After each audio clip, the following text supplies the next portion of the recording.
Two more quickly and then we'll finish. Stephen and then Richard. I just wanted to come on to silent calls because the overall level of complaints on silent calls seems to have gone up during your watch. Just wanted to get your thoughts firstly on that and secondly on how you assess the ratio between the level of complaints and the actual number of unreported silent calls. Because I'm sure you'll accept that the complaints are just the tip of the iceberg in terms of the underlying problem.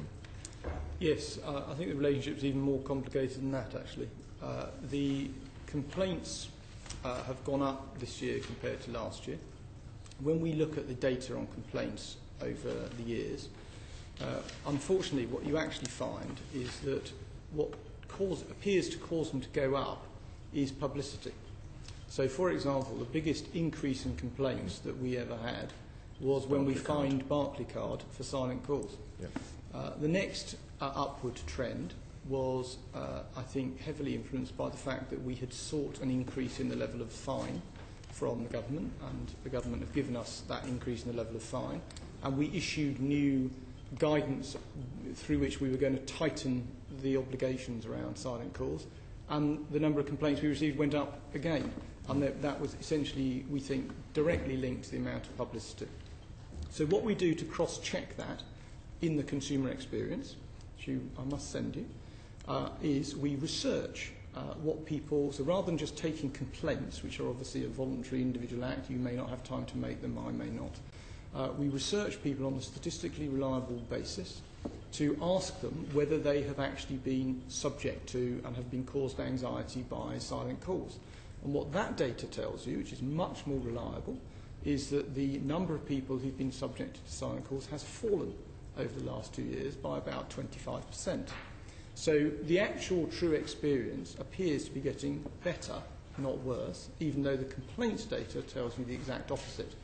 Now, it's still too high, and the number is about, I think, as I recall, 22% of people, 24% who've actually experienced it and have been caused anxiety about it.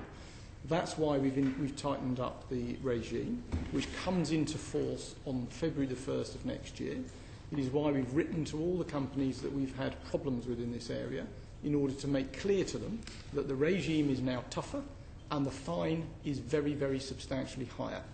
And we're now in informal discussions with a range of those to make sure they understand that's the case, and they understand that if we continue to get complaints after February the 1st, the consequences are much more significant.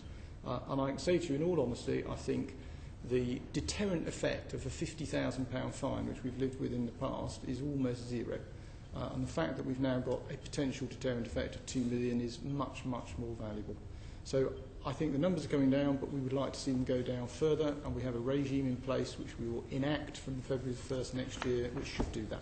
So following that logic, you would expect the numbers of complaints to continue going up? I think if we have if it turns out that we need to take public activity in the second quarter of next year, I would expect there to be increased volume of complaints to us directly, yes, because that is historically what's happened. Okay. I would. Okay.